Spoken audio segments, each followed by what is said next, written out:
Coucou, c'est Tulsa. Aujourd'hui, je vais vous faire un premier petit tuto sur le pendule pour les personnes qui sont intéressées par la radiesthésie. Je vais vous faire plusieurs petites vidéos. J'en avais posté des vidéos que j'avais depuis longtemps, qui étaient des vidéos muettes où on parle pas, donc c'est pas trop génial quand on veut apprendre avec le pendule. Alors voilà, donc déjà, les personnes qui sont intéressées, donc là je m'adresse vraiment aux débutants. Un pendule, c'est un poids au bout d'une chaînette ou d'une corde ou d'une cordelette. Donc si vous n'avez pas les moyens d'acheter un pendule ou si vous n'avez pas envie d'en acheter un, vous pouvez très bien prendre une bague ou alors un pendentif au bout d'une chaîne et ça fera très bien l'affaire aussi.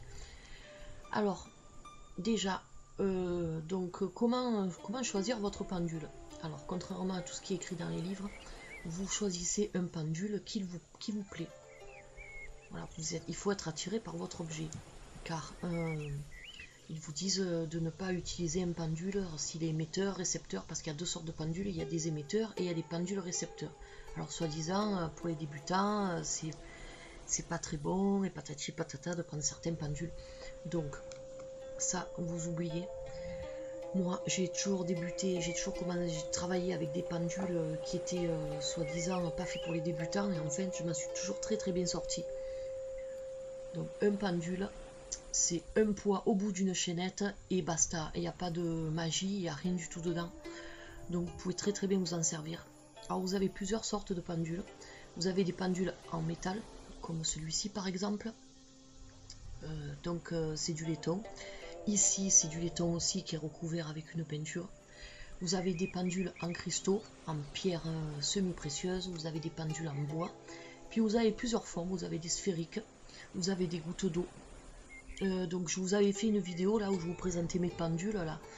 Donc moi j'ai beaucoup de pendules forme goutte d'eau ou Aquarius. Je n'aime pas trop les pendules égyptiens. Mais après c'est question de goût. Donc prenez un pendule qui vous plaît, vous tapez sur internet les pendules divinatoires et vous allez tomber sur plein d'images, plein de photos. Ils ont plusieurs poids différents. Il y en a des légers, il y en a des moyens, il y en a des lourds. Celui-ci c'est un lourd, moi je préfère quand c'est lourd. Car je suis quelqu'un qui tremble facilement. Donc si j'ai quelque chose de trop léger dans les mains, je vais influencer la rotation de mon pendule. Voilà, donc pour le choix du pendule, prenez vraiment quelque chose qui vous plaît et que vous avez plaisir à travailler avec. Car le problème, c'est qu'au début, le pendule, c'est assez barbant de faire des exercices. C'est pas quelque chose... Après, lorsqu'on l'a en main, c'est un plaisir de s'en servir, mais au départ, c'est vrai que c'est barbant. Parce que après, un pendule vous offre beaucoup de possibilités. Vous pouvez faire des recherches sur carte, vous pouvez faire des recherches de personnes disparues. Bon là par contre il faut vraiment avoir de l'expérience, même pas moi je le pratique. Vous pouvez faire des recherches d'eau, d'objets disparus, enfin quoi, ça vous ouvre beaucoup de portes. Mais avant d'en arriver là, il faut passer par des étapes bien sûr de débutants. Alors c'est pour ça que je vous fais ces petites vidéos si vous êtes intéressé par la radiesthésie. Donc là aujourd'hui on va commencer par un petit truc tout simple. Donc déjà, comment il faut tenir son pendule?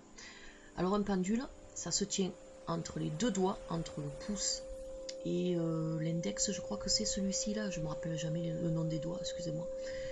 Et en fait, un pendule, c'est la continuité de votre main. Car ce qu'il faut savoir, c'est que le pendule ne tourne pas tout seul par magie. C'est pas comme les cartes, c'est pas préétabli, il vous dit pas ce qui va se passer, il n'y a pas un aura à l'intérieur. Le pendule, c'est tout simplement votre cerveau, votre inconscient, votre moi intérieur, comme certains l'appellent aussi, qui vous donnera la réponse par l'intermédiaire du pendule. Donc, il n'y a pas de divination là-dedans. Alors, vous tenez donc votre pendule comme ça. La longueur de la chaînette, vous prenez la longueur qui vous convient. Vous pouvez le tenir court, vous pouvez le tenir long. Il y a une petite boule au bout des chaînettes, vous la calez entre vos doigts. Donc, ne pas tenir un pendule comme ça. Ou comme ça, ou encore comme ça, ou alors appuyer le coude sur la table, c'est pas bon, le bras allongé sur la table, c'est pas bon non plus. En fait, votre bras et votre coude doivent être parallèles à votre table, ou alors si vous êtes debout, parallèle au sol, et libre de tout appui. Voilà. Donc ça, c'est la position idéale pour tenir un pendule. Donc dans un premier temps, ça c'est fait. Maintenant, on va passer à votre convention mentale.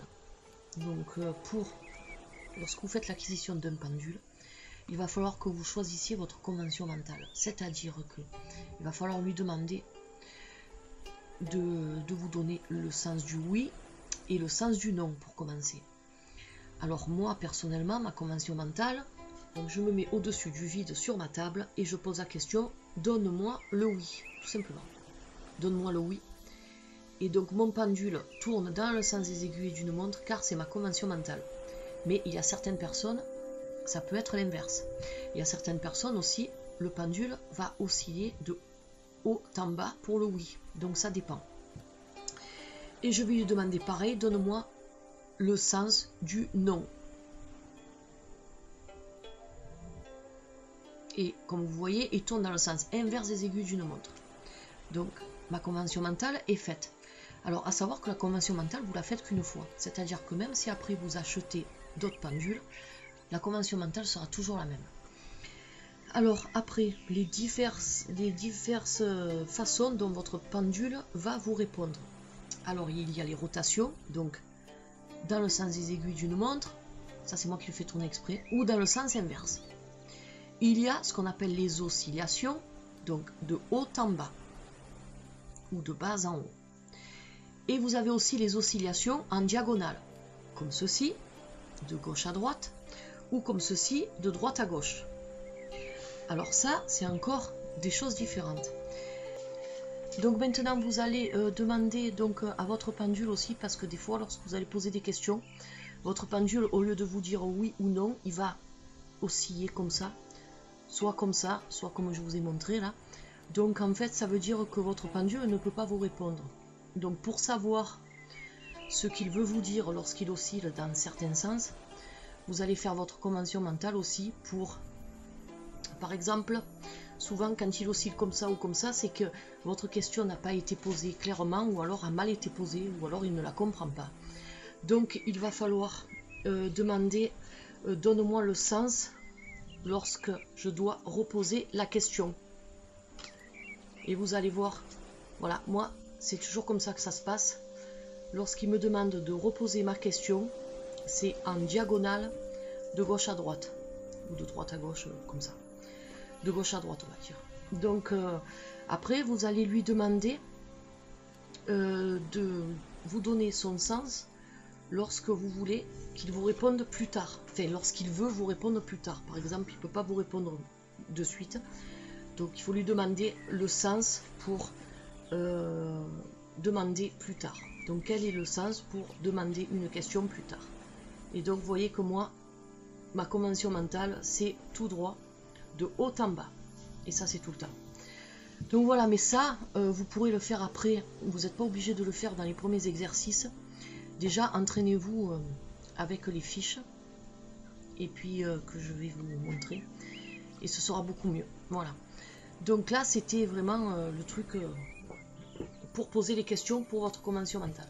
Donc voilà, ça c'est les différentes façons dont un pendule communique avec vous, on va dire. Et maintenant, on va passer donc à des petites fiches toutes simples que j'ai faites, que vous trouvez dans beaucoup de livres. Alors c'est un escargot ou une spirale. Donc là, vous voyez que ma spirale tourne dans le sens inverse des aiguilles d'une montre et celle-ci, au contraire, elle tourne dans le sens des aiguilles d'une montre. Donc je pose mon escargot devant moi, je mets mon pendule au-dessus de ma spirale, sans poser de questions, sans réfléchir, et je le laisse faire. Vous pouvez fermer les yeux, et vous allez voir que votre pendule, normalement, doit suivre le sens de la spirale. Si ce n'est pas le cas, il faut que vous répétiez cet exercice plusieurs fois jusqu'à ce que vous y arriviez. Il faut que chaque fois, votre pendule tourne dans le sens de la spirale. Et vous faites pareil avec l'autre spirale. Et si vous voulez vous amuser un peu comme moi j'ai fait au début, pour pas que mon cerveau en fait influence mon sens de rotation, je fais deux fiches différentes sans mettre la flèche au bout. Je les mélange, je les pose devant moi, je ne regarde pas ou je ferme les yeux et je me mets au-dessus et après je vérifie si mon pendule a bien suivi le sens de rotation du dessin. Voilà, ça c'est des petites astuces toutes bêtes que vous pouvez faire. Après donc, pour travailler les oscillations, donc pareil, vous avez une fiche, vous faites deux traits vous voyez, plusieurs dessins avec 2 traits, et en fait il faut que votre pendule ne sorte pas des 2 traits. Alors vous mettez au-dessus d'un schéma au hasard, et puis vous allez voir que votre pendule suit les traits en restant au milieu. Pareil, je me déplace sur l'autre et tout seul il va se mettre dans le sens d'oscillation. Pareil pour là.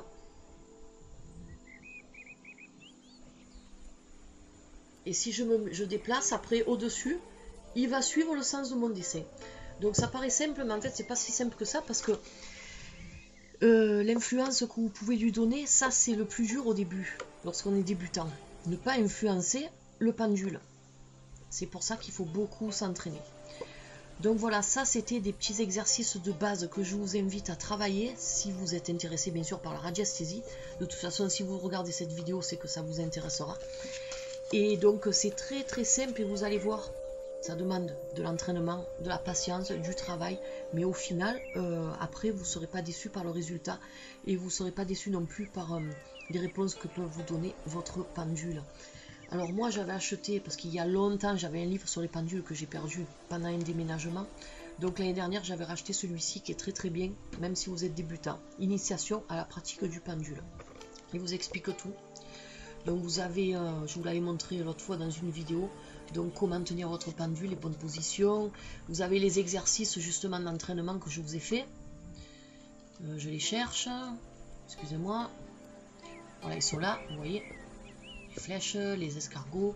Vous pouvez même vous entraîner avec une pile, c'est sympa aussi, avec un crayon noir. Et puis vous avez un petit catalogue, enfin un petit catalogue vraiment petit parce qu'il existe plein de pendules sur le commerce. Donc de différents pendules. Et puis même si vous remarquez, bon, il y en a certains qui sont faits pour les débutants, d'autres qui sont faits pour les experts, mais en fait vous prenez uniquement le pendule qui vous plaît. Ne regardez pas si par exemple vous adorez un pendule et que vous n'allez pas l'acheter parce que c'est écrit expert ou patati patata. Franchement ça c'est pas vrai, enfin en ce qui me concerne c'est pas vrai. Voilà, donc je vous retrouve pour une autre vidéo. Ça c'était la première de la petite série. Et puis en attendant je vous souhaite un très très bon dimanche. Bye bye.